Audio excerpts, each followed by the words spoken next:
Olá e seja muito bem-vindo à quinta temporada do podcast Alimentação Saudável. O meu nome é Mafalda Rodrigues de Almeida, sou nutricionista, fundadora da Love It e autora de 3 livros de receitas. Por aqui vamos falar sobre todos os temas quentes relacionados com alimentação, saúde e nutrição.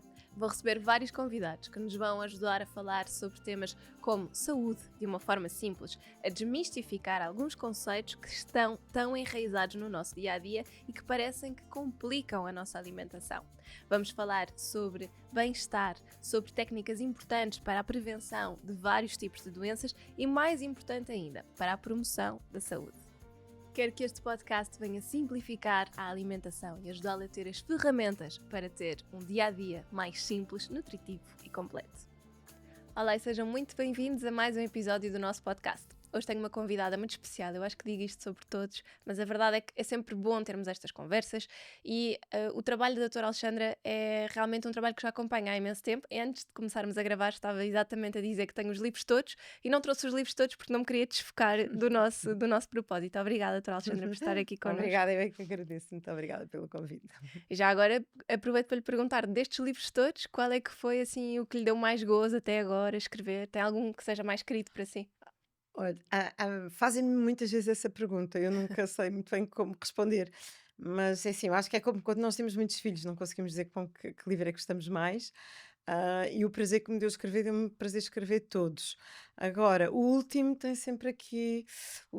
livro tem sempre aqui um impacto um bocadinho diferente na nossa vida, porque é o livro que nós trazemos ao colo, é o livro que nós falamos ultimamente, e se me perguntar, eu acho que é o livro que está mais completo, porque no fim este Energiza-te tem um bocadinho de tudo, porque para nós vivermos com energia, com vitalidade e com saúde, toca em vários temas, não é? E talvez o Energiza-te tenha juntado aqui uma data de temas. E, além disso, eu acho também que este Energiza-te, assim, a posteriori, depois de eu ter escrito e de começarmos a falar sobre ele e percebemos o que é que eu podia ter feito melhor ou pior, que eu faço sempre um bocadinho essa introspeção. Eu acho que este livro tem aqui um ponto muito interessante, é que é muito prático. Eu acho que é um livro que tem muitas dicas. O livro inteiro é dicas. E quando eu vou folhear assim o livro, disse, não, isto realmente tem muitas dicas. E para as pessoas até que estão cansadas ou que não estão cansadas, mas é importante termos dicas práticas, não é só, ok, estás cansada por isto ou por aquilo, ou porque a nossa vida é complicada, ou porque comes pior, ou porque o intestino está pior, mas depois e agora o que fazer? E eu própria, às vezes, quando leio outros livros de outros autores ótimos, maravilhosos e que os conteúdos teóricos e científicos são muito interessantes, mas às vezes ficamos um bocadinho a pensar, e agora, como é que eu vou pôr isto em prática? E eu acho que este Energiza-te tem muita prática, tem muito, todos os capítulos têm, agora faz isto, e ideias simples para as pessoas, que eu acho que são Para simples aplicarem. para aplicarem. E portanto Sim. acho que é a grande mais-valia deste Energiza-te. Sim, é verdade. E eu, sendo leitora já dos seus livros praticamente todos, eu acho que esta questão que estava a dizer é interessante. O último é sempre aquele que nós achamos que está mais atual, Uhum, não sei, uhum, nem exato. porque se nós formos analisar tudo aquilo que é a comunicação do seu trabalho desde o primeiro livro, está sempre muito coerente. A Uhum. linguagem está sempre muito parecida, com a grande vantagem de que, à medida que os anos passam, vão surgindo mais estudos, nós sabemos mais e também conseguimos aprofundar mais cada um dos E falar temas. com muito mais convicção, porque eu Exatamente. lembro-me o meu primeiro livro, há uma série de anos atrás, que era O Segredo para se manter jovem e saudável, foi É super a maçã. polémico, a maçã, foi muito polémico, mas hoje em dia há aqueles temas que eu sei que quando estava a escrever pensei, ai não, será? Eu tenho que comprovar isto cientificamente, é a minha obsessão, até a editora dizia, a Sofia dizia sempre, Alexandra, desvincule-se dessa obsessão, mas eu não, eu tinha uma obsessão um bocadinho de ver na prática com os meus doentes o que é que acontecia e depois ir à procura disso. Tem que haver literatura sobre isto, mas ter tudo muito respaldado cientificamente. E eu acho que eu no primeiro livro estava muito presa a isso, ou seja, porque queria só partilhar com as pessoas aquilo que cientificamente estava provado e não saía ali muito da linha. Hoje, ao fim destes anos todos, e como acho que já tenho aqui um bocadinho mais de propriedade e de experiência, para não é sair da linha, é para andar à frente, ou seja, levantar, porque também o conhecimento científico avança assim, não é? Nós levantamos Uhum. hipóteses, dizemos, olha, eu na prática estou a ver as doenças autoimunes correlacionadas com isto ou com aquilo, e depois vamos procurar, e também é importante levantar estas questões para até depois a comunidade científica que a investiga, se calhar até pegar e investigar um bocadinho nestas linhas, não é? Sim. E portanto eu acho que a evolução da minha escrita tem sido nesse sentido, desvincular mais, estar mais solta, mais confiante também, não é? Como é óbvio. Já não E tem nada a provar a já não. ninguém, não é? Exato. Os seus, pelo menos é essa perspectiva que eu tenho nesse aspecto também, que é os nossos pacientes em consultório são é a nossa prioridade. Exato. Por isso, se funciona a forma como estamos a fazer e de certa forma impactamos positivamente, não temos que provar nada Exatamente, é isso mesmo. nesses Mas temas quando nós controversos, não é? escrevemos e partilhamos, temos sempre. Sim. Porque muitas vezes me perguntaram: mas como é que escreve que o glúten não é bom para as pessoas, não tem medo de influenciar? Os jornalistas perguntam-me isso nas perguntas normais: não tem medo de influenciar mal as pessoas? E tu ficas a pensar, mas para lá. Mas será que. Não, mas portanto tem que ser tudo muito respaldado cientificamente.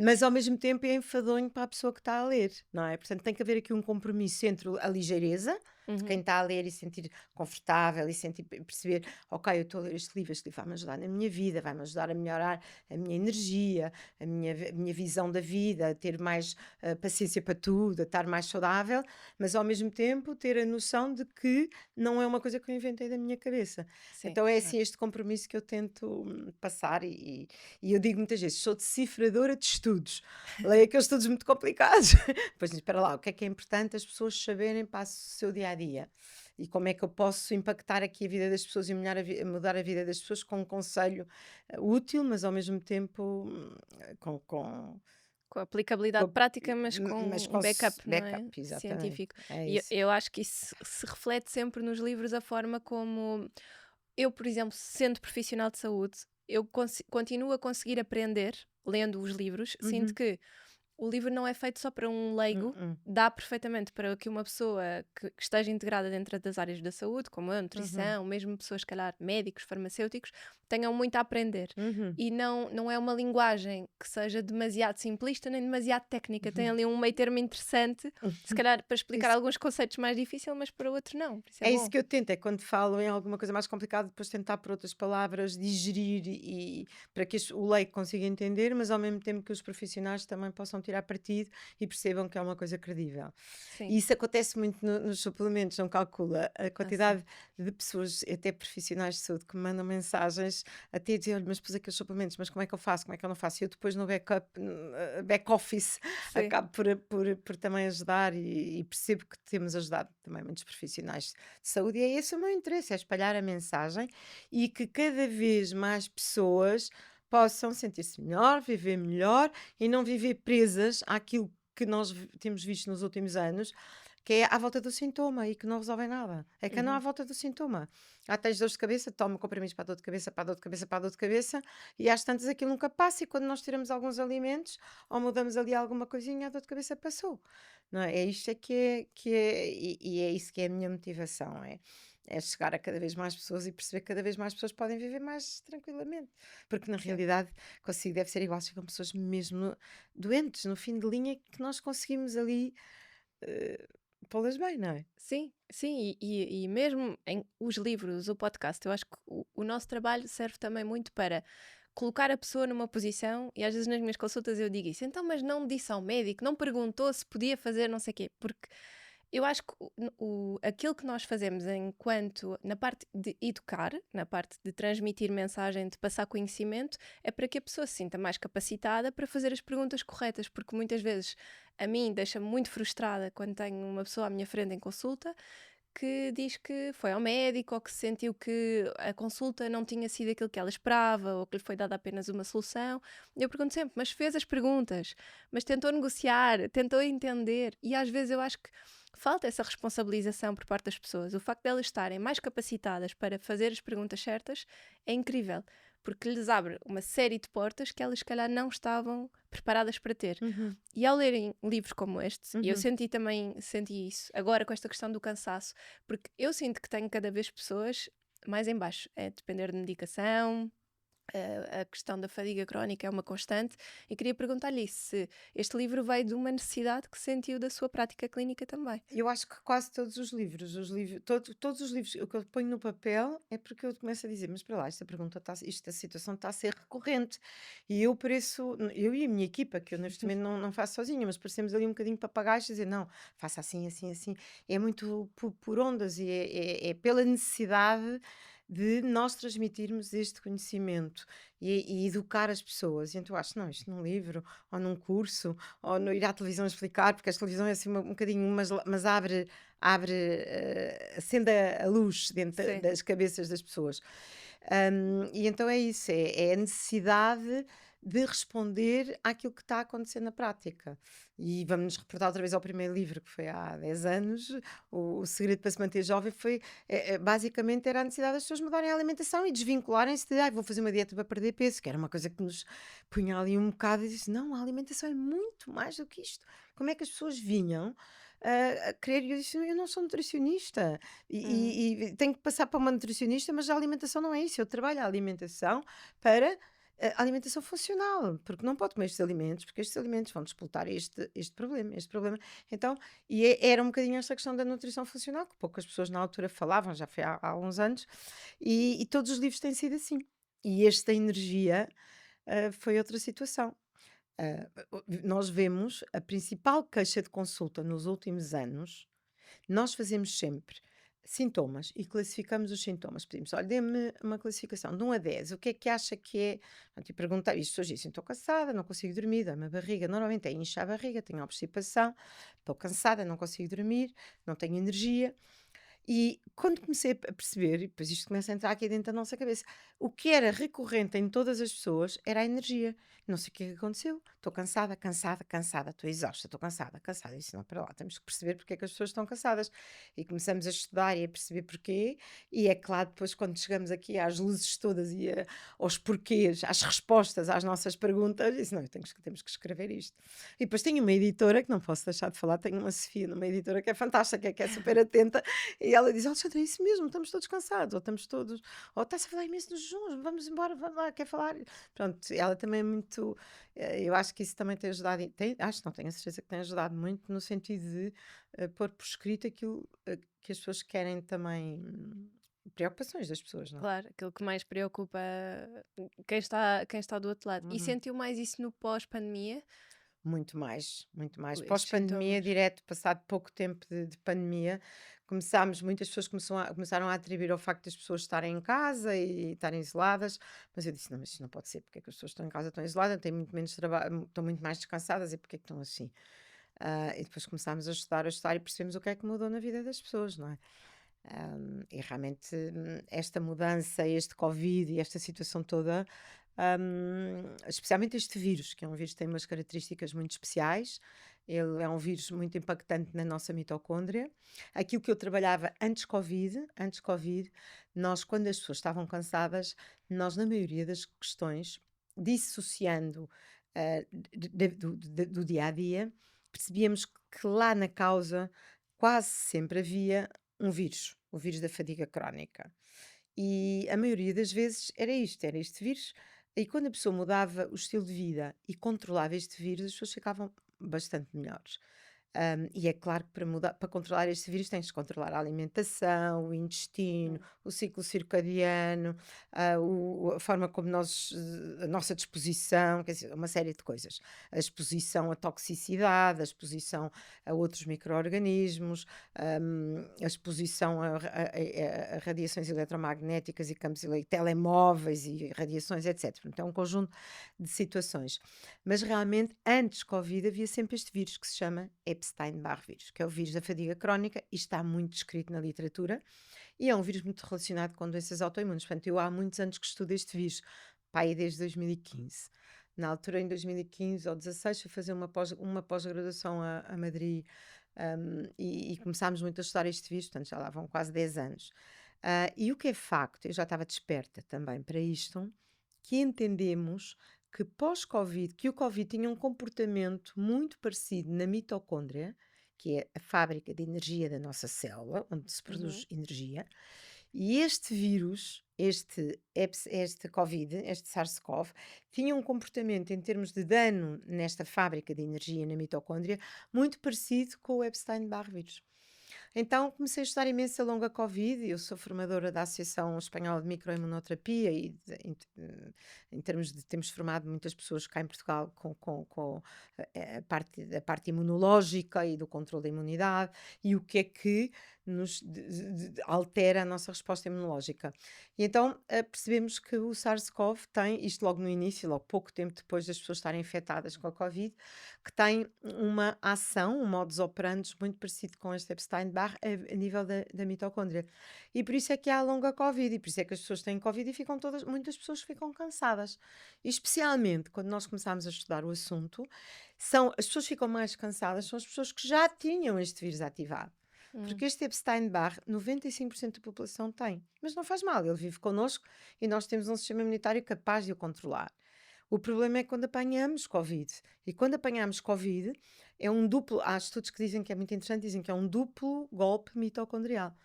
Então, é Covid, é Epstein-Barr e Covid. Exato. Então aí a pessoa fica mesmo com a longa Covid. Normalmente existe o citomegalovírus também e outros vírus, mas o mais que tem mais expressão e que está mais, acima de tudo, está mais estudado é este EBV. E a partir daí, com o estudo dos vírus, como é que o modus, como é que ele atua?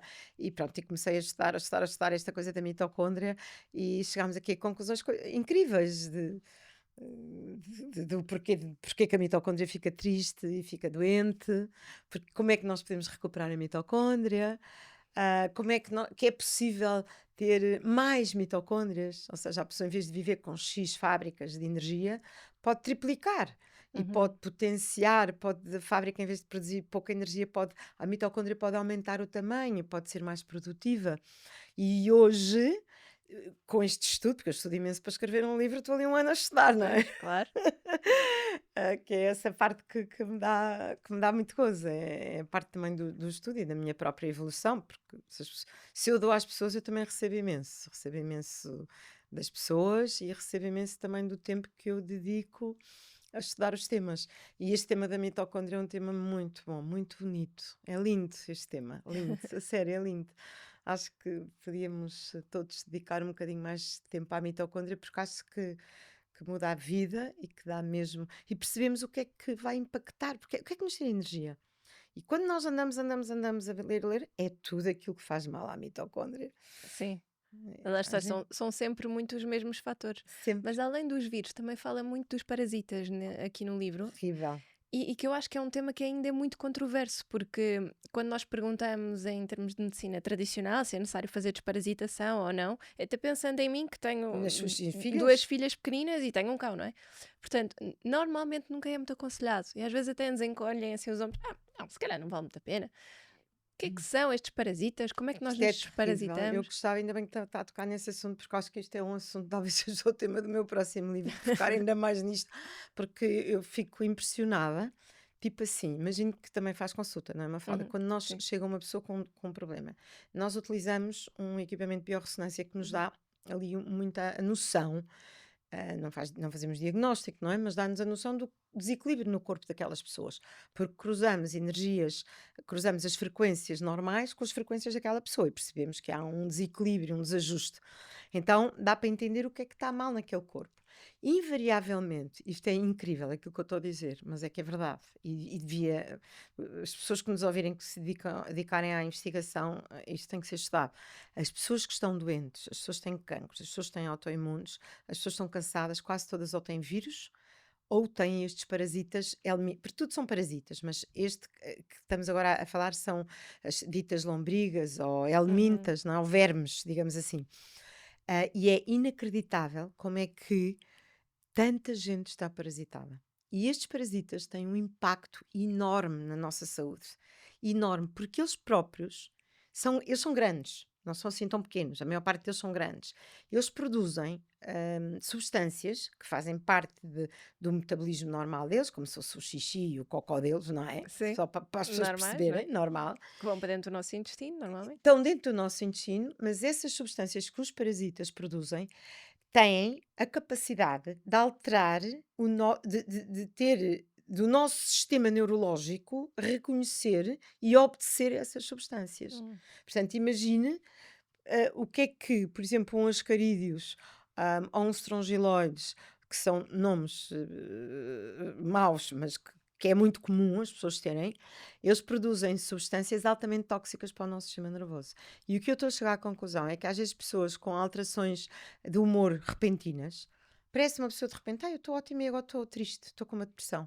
Ou eu tenho alterações comportamentais, ou de repente eu não estou bem, eu tenho uma obsessão qualquer. Alterações comportamentais, alterações neurológicas, cansaço. Porque muitas dos casos nós correlacionamos com estes micro-organismos. E o problema é que é difícil detectar. Porque a pessoa vai fazer um teste de fezes ao laboratório, com uma colheita de fezes, não há parasitas, não há ovos, vem um falso negativo.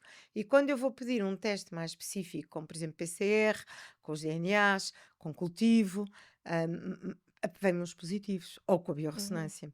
Então as pessoas estão altamente parasitadas. Não só de vírus, mas de vírus, de fungos. As pessoas que têm, por exemplo, muita vontade de comer doces, às vezes nós controlamos e na sua área acontece imenso. Sim. Sempre. Mas experimente ver isto. As pessoas estão, tenho muita vontade de comer doce, eu não sei porquê, mas só tenho cravings. A maior parte das vezes, nós vamos pela parte emocional, vamos pela parte hormonal, é a tiroide, é a adrenal, é o stress, é o cortisol, mas muitas vezes existem fungos e os fungos alimentam-se de açúcar. E os fungos enviam-nos uma mensagem cerebral para o nosso cérebro e que nos fazem levar a comer açúcar. E nós não sabemos porque não somos nós. São a quantidade fúngica. E isto é uma coisa que, por exemplo, os programas, o Bioreset, o jejum intermitente, o trocar o açúcar pela gordura, quando nós começamos a trocar a alimentação, as pessoas dizem, agora já não tenho muito menos vontade de açúcar. E nem tiveram que fazer suplementos para a parte neurológica. Muitas vezes, antigamente, aqui há 10 anos, se calhar dávamos crómio, dávamos, não era Sim, 5-HTP. sim. Agora, hoje em dia, eu quase já nem faço isso. É cortar a alimentação e tratar fungos. Perceber se as pessoas têm fungos. E quando eu falo em fungos, nós associamos a fungos no pé, fungos na pele ou fungos vaginais. Mas Sim. estes fungos existem no intestino. As cândidas, os herpes, as cândidas vivem no No intestino, não é? intestino, elas só vão Exatamente. para a parte ginecológica quando o meio é propício e elas conseguem penetrar nos tecidos e vão depois fazer colónias e biofilmes noutras zonas, noutras mucosas do nosso corpo. Agora que elas existem no intestino. E sabia que as cândidas têm um papel importante e positivo. Sim. Elas são têm que estar importantes. controladas, não é? Elas têm que Claro. estar controladas. E então é isto. Eu acho que os micro-organismos é um tema que no futuro todos nós da área da saúde temos que dar muito valor a isso. E eu tenho a certeza também que os médicos daqui para a frente vão começar a partir do momento que se começou a saber tanto da microbiota humana. Eu acho que isto também está a despertar muito interesse. Microbioma porque cá disbiose, que é a alteração do microbioma, que são as bactérias que vivem dentro do nosso corpo e no nosso intestino. E uma das causas da disbiose, para além da alimentação e das outras causas conhecidas, é também estes micro-organismos que estão no nosso intestino. Sim. Não é? Sim, eu trabalho muito com SIBO, por exemplo, Sim. e a SIBO ainda é uma área difícil. Não é uma área que tem um protocolo de tratamento sempre igual, não se percebem as causas. Nós temos muito aquela controvérsia da questão da recorrência da SIBO. Sabemos que há uma predisposição, então há muitas pessoas que não tratam SIBO porque há predisposição, então para que tratar?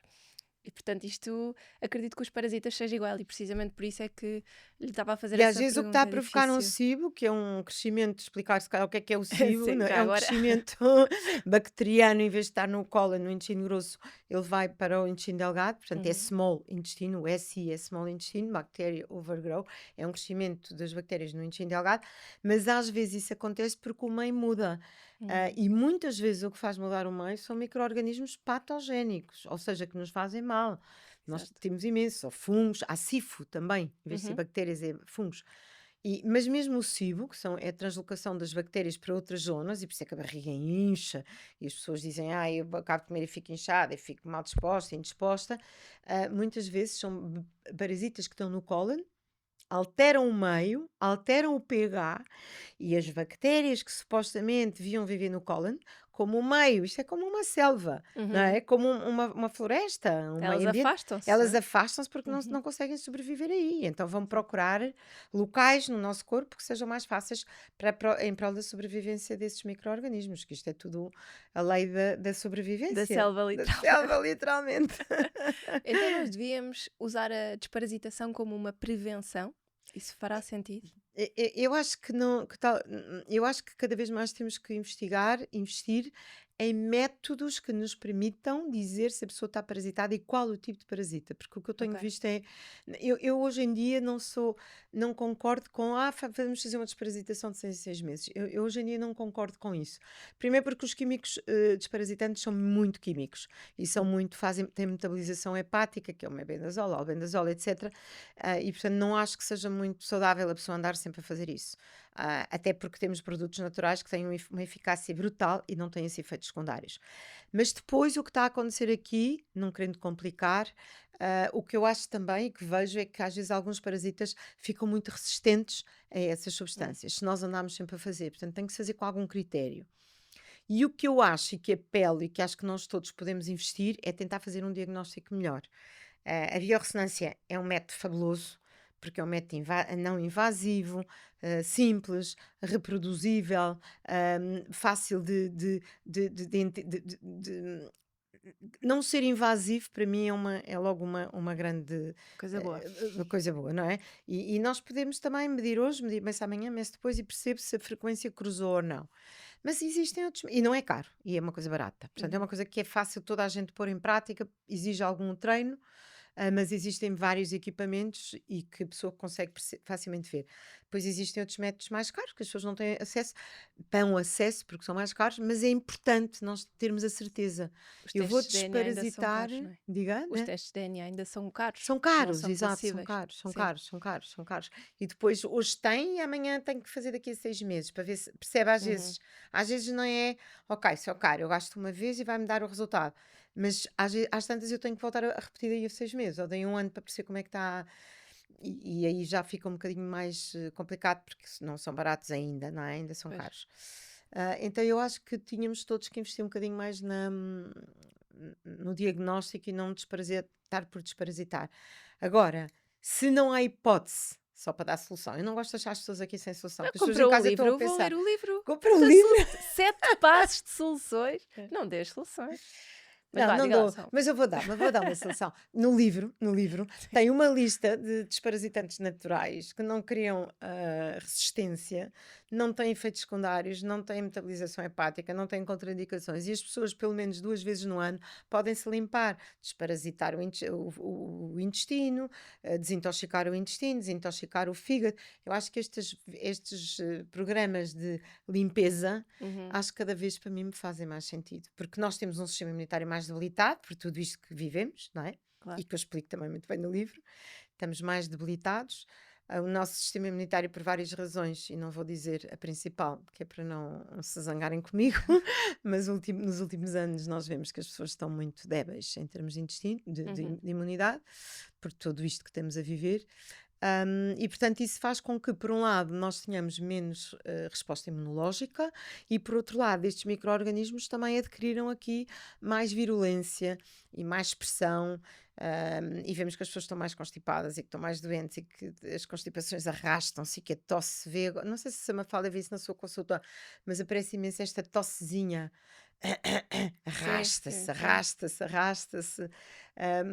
E isto é consequência desta nossa debilidade imunológica. E no Energiza-te eu explico como podemos aqui, em alguns passos, melhorar o nosso sistema imunitário. Melhorar toda essa parte. Sim, Uhum. sim, eu acho que só esta explicação que deu sobre a questão do Covid, desta combinação de vírus, vai se calhar colocar aqui muitos alertas nas pessoas que nos Uhum. ouvem, precisamente por causa disso, porque eu acho que não há ninguém com Uhum. quem eu falo que não se E, sinta cansado. e outra coisa que isso também tenho que dizer, só para não deixar aqui uma coisa que é o mais importante, este Epstein-Barr, estes vírus que vivem connosco e Covid, eles fazem uma coisa que nós chamamos hoje em dia que se chama evasão imunológica. Eles vão alterar eles produzem proteínas e essas proteínas alteram a nossa resposta imunológica. Por isso Hum. é que estes vírus, especialmente o Epstein-Barr, está tão correlacionado com cancros e com doenças autoimunes e é considerado hoje em dia um vírus oncogénico. Isto é um Ah, tema só de vírus que daria aqui para uma conversa inteira. Porque eu quando encontro pessoas com cancros e pessoas com doenças autoimunes e pessoas com doenças neurológicas, Alzheimer, Parkinson's, etc., há sempre duas situações. Disbiose e problemas intestinais, sempre.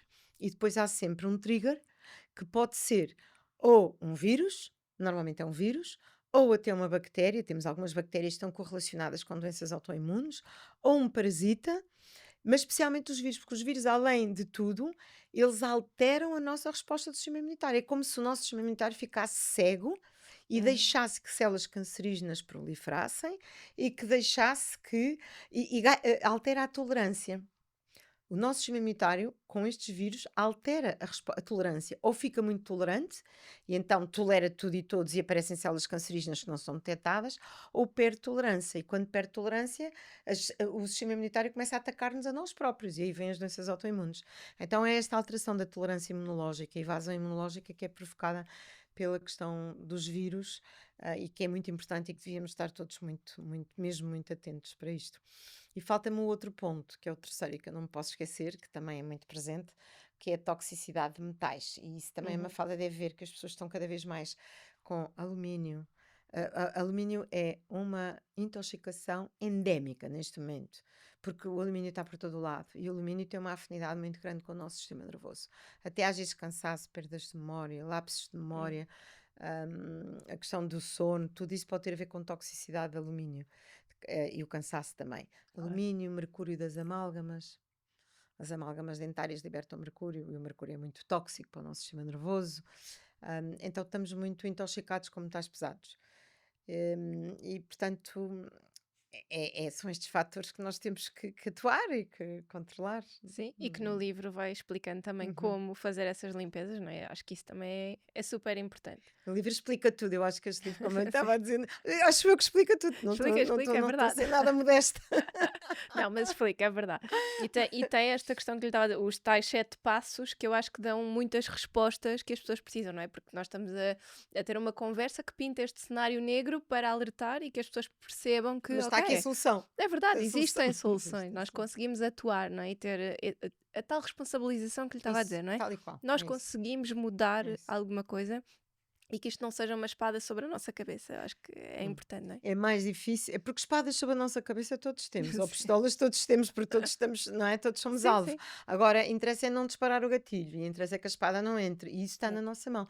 E é uma mudança de paradigma, porque durante muitos anos, os últimos talvez 40 ou 50 anos, a medicina ensinou-nos que a ter uma atitude mais passiva. O médico é que sabe, o médico é que manda, toma isto, vai para casa e toma isto e descansa. Pronto. E foi muito assim. Nós Uhum. aprendemos isto assim a vida toda. E hoje percebemos que na doença crónica e no bem-estar e no envelhecimento saudável não há uma solução assim, não é? Está na nossa mão e custa muito mais, é muito mais, exige muito mais de nós termos que alterar aqui uma data de hábitos e é difícil alterar hábitos.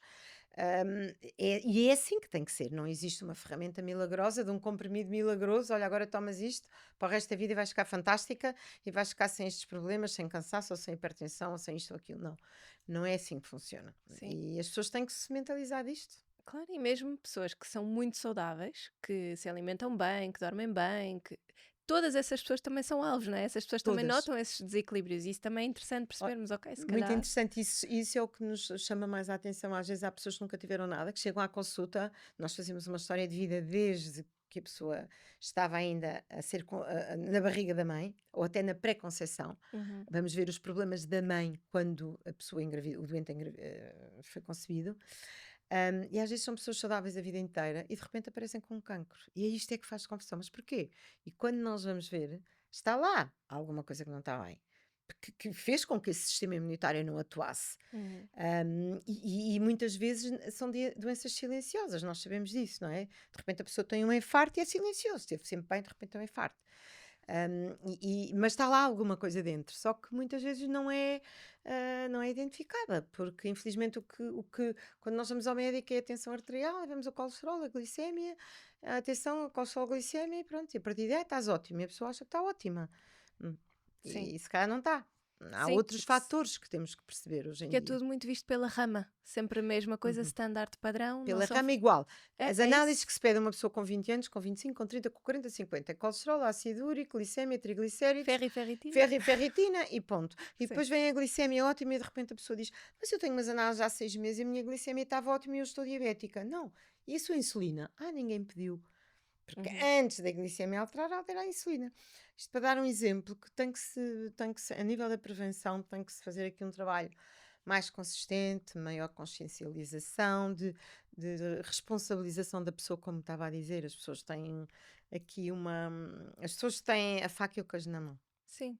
E têm capacidade de conversar com os Uhum, profissionais de saúde que as uhum. acompanham e de terem conversas mais profundas que não seja Exatamente. só tome lá as análises e vá fazer isto e vemo-nos Toma um daqui a um comprimido do mês. colesterol e vai-te embora. Pois não pode Exatamente, eu ser. acho que isso é Hum, importante.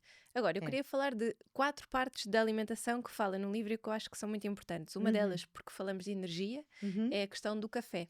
uhum. O café faz-nos bem, faz-nos mal, como é que é? O café é assim, tirando as pessoas que têm alterações genéticas, e nós vemos isso, têm polimorfismos e que não conseguem metabolizar a cafeína convenientemente e têm alguma handicaps enzimáticos, e vê-se isso nos testes genéticos. Tirando isso, uma quantidade mínima de café é bom. Uhum. É bom. Agora, primeiro, não é acordar a tomar café, porque precisamos de um tempo para a nossa adrenal e para o nosso cortisol começar por si só, a produzir. Se a pessoa acorda e toma café, a sua adrenal diz: Espera lá, eu já estou aqui com input para começar aqui a acelerar. Eu acho que isso não pode ser. Portanto, esse hábito também é preciso mudar. É não tomar um café porque vou tomar um café porque estou cansada. Não, para lá, não é por aí. Agora, a cafeína é uma substância que é interessante. Até 200 miligramas de cafeína na mulher, 200, 300 miligramas, corresponde a 2 cafés por dia. A mim, tudo aquilo que eu tenho visto não me parece que seja mau, porque até tem um efeito antioxidante e combate um pouco radicais livres, e nós sabemos que o nosso envelhecimento tem muito a ver com a concentração e com a nossa falta de fazer face aos radicais livres endógenos que o nosso corpo produz ou exógenos. Então, não acho que seja complicado o café. Agora, mais do que isso, sim, e usar café ou outras bebidas energéticas para dar energia. Isso não. Exato, estimulantes, Isso, não é? esses estimulantes, isso não, isso estou completamente contra. E acho que é um ciclo vicioso terrível, terrível. Sim, E o café, também por essa razão, eu vou voltar a dizer que são as pessoas que acordam a ter que tomar um café para acordar. Experimenta beber água quente para acordar, água quente com limão, fazer um sumo de aipo, fazer uma colher de óleo de coco, fazer um chá, e depois beber o café sim, mas uma hora depois de acordar, só para a nossa adrenal conseguir produzir o cortisol de uma forma natural, que não seja empurrada. Acho sim. que este hábito é importante. Com calma Com também, não calma, é? é. E ir E acordando o corpo. Essa sim, primeira meia hora nós no BioReset, que é o programa online que fazemos, com as pessoas, é um programa interessante, e ensino muito isso, que é a primeira hora, quando nós acordamos, é uma hora fundamental que nos vai ditar o dia. uhum, São os nossos pensamentos, é a nossa energia, é aquilo que nós pensamos, o nosso corpo, que é 80% de água, vai eh, expressar o nosso pensamento e as nossas emoções. Já repararam quando nós acordamos e dizemos: Ai, que chatice, isto está mal de tempo, ai, não me apetece nada, é uma barriga, não é? O dia corre sempre todo mal, não sim, é? É um bocadinho assim. E saber contrariar isso. Dizer: Não, não está nada, o dia está ótimo, pode estar chovendo, não, está maravilhoso, esta chuva é ótima. E dar estas informações e estas palavras têm uma frequência muito boa, que são frequências que ressoam com os nossos órgãos, com as nossas frequências vibratórias dos nossos órgãos. A palavra amor, a palavra gratidão, que eu não gosto muito, que é uma palavra muito usada, e é uma ah, palavra que eu já não gosto nada de usar, mas muito o, shanty. exato. Mas o amor, o coisas boas, o Uhum, amor, o estar bem disposta, todas estas palavras que nos põem aqui bons sentimentos, tudo isto faz vibrar e levar a vibração dos nossos órgãos. Isto não é conversa de gente que trabalha outras áreas, que são áreas que não são científicas.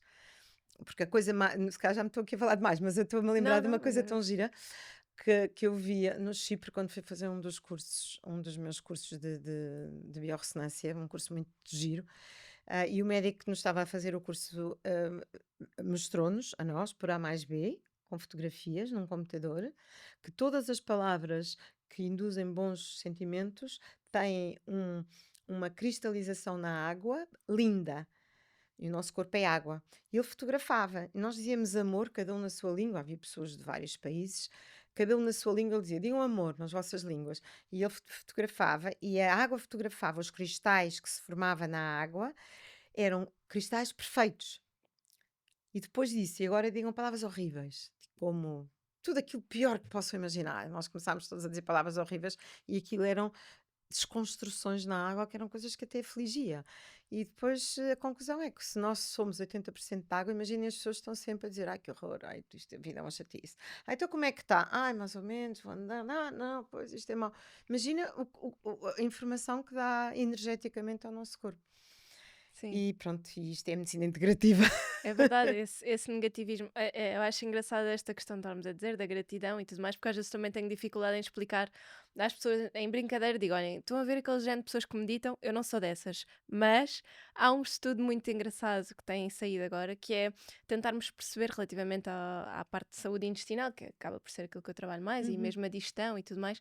Porque é que se criavam alguns hábitos antes, por exemplo, o rezar, o agradecer pela refeição que se fazia antes, e qual é que é a relação que isso tem com os neurotransmissores Que que nós giro, libertamos que giro. para que a digestão corra melhor. Exato. E às vezes digo assim, olha, não preciso de agradecer todas as refeições, mas às vezes parar um bocadinho e a pessoa não falar nada e olhar para o prato, respirar, Isso é uma forma de cheirar. meditar É, não é? e de equilibrar o corpo, de equilibrar. Exatamente. E de dizer, isso é tão giro, isso é muito interessante. E isso vai desmistificar também aquelas coisas de como a Mafalda está a dizer, do meditar e do não sei o quê, que é importante porque equilibra o nosso corpo, equilibra os nossos órgãos. E se eu vou usar o meu estômago, o meu aparelho digestivo, e se eu estou contraída e estou em stress e estou a comer em frente à televisão e cheio de stress e com o estômago contraído, para já, logo, não há produção de ácido clorídrico. Se Exato. não há ácido, as enzimas digestivas não funcionam. E se as enzimas digestivas não funcionam, eu não vou digerir bem. E se eu não vou digerir bem, a comida vai mal digerida para o meu intestino. E se vai mal digerida para o meu intestino, eu vou alimentar bactérias supostamente que não deviam ter um crescimento demasiado, não é? Portanto, Exato. isto vai ficar tudo aqui baralhado. E não comecei pela mastigação. Sim, nem sabe o que é que comeu, porque estava distraída com outra coisa qualquer, depois a seguir vai buscar um docinho porque ficou-lhe a faltar ali qualquer coisa, portanto, isto é sempre uma bola de neve. E é mesmo interessante vermos essa associação. E falar em docinho, fala aqui também do impacto do açúcar nesta parte do cansaço. Muitas vezes nós pensamos, preciso de um chocolate, alguma coisa que me dê aqui energia, não é? Isto é mito? O açúcar pode dar uma energia ali rápida, adicional, especialmente nas pessoas e só nas pessoas que não têm esta, nós chamamos que é esta alternância metabólica.